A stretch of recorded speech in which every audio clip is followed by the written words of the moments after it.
Good morning everyone, nice to see you all if you've made it back.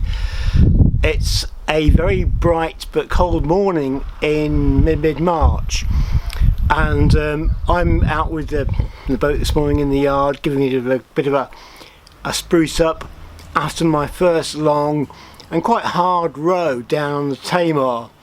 And this morning I've got a problem called DOMS, or DOMS, which is delayed onset muscle soreness.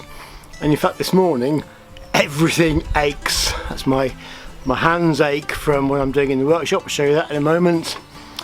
My legs ache because of the exercise, my arms and shoulders because of the rowing I did this week.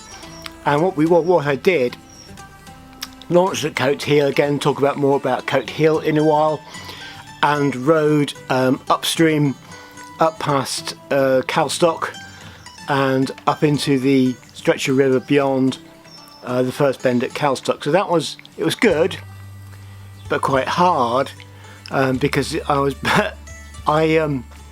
seem to be rowing into a headwind all day. I don't know how that happens.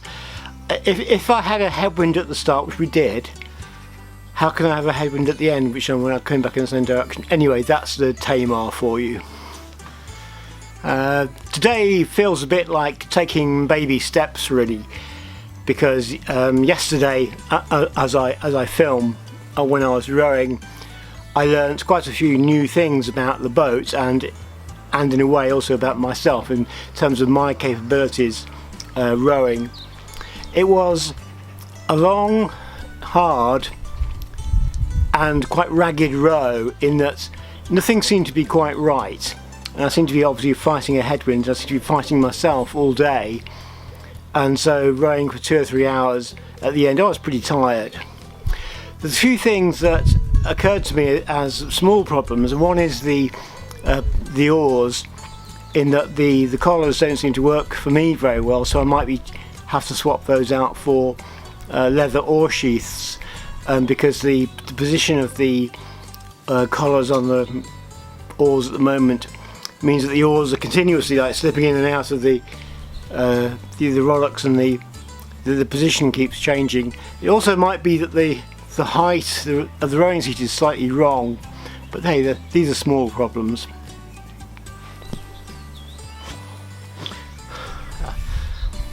Of slightly greater, not concern, but of interest yesterday is that because I'm having to row into a headwind, and it was quite hard for a while, I found that the boat was sort of dancing around on the water.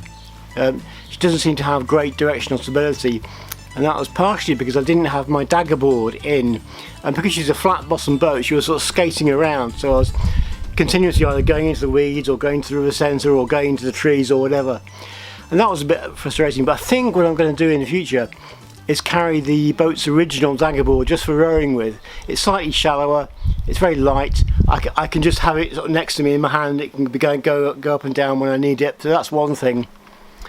And I'm also going to try and correct the problem that somebody talked about in a comment to the previous video, which they thought that that I could do with having a jockey wheel on the trailer, and I said yes, I agree with you, but I can't see how to fit it.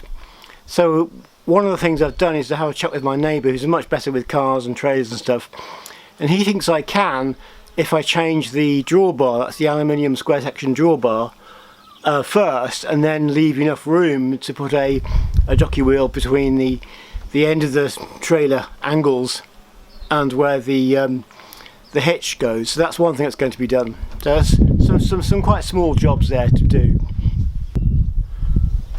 The main news this morning, it's really quite exciting for me, is that I may have found a new base, and the person who manages it seems to be quite happy with the idea of me actually keeping the boat there. And the place I'm talking about is Cotehele Quay on the Tamar, which is where we've now launched the boat twice. It's where I recovered the Pathfinder a couple of years ago, and it's a National Trust property, and it has a waterfront quay. Obviously it's where the Tamar Gig Club work out of, and where one of the canoe companies work out of. There does seem to be just about enough space for me in there, and Barnaby, who we've met, who's the key manager, He seems to like the idea of having me down there with doing my thing on the water, and seems to be talking about an agreement with maybe for 6 months, which would be fantastic, because it means that I can keep the boat next to the water, and I can either get dropped off go for a row or go for one of my little expeditions, and that's really good. Also, I think the other thing I learned yesterday was that it will be very useful to be only launching and particularly recovering at high water, and that's really because of the slipway and my problems. That's simple things. So all in all, a day with problems, but a day with solutions, which is always the nice thing to end up with. So I'll see you next time, hopefully for either my first short trip with the bivouac or my longer trip going somewhere with the boat under oar, and hopefully sail.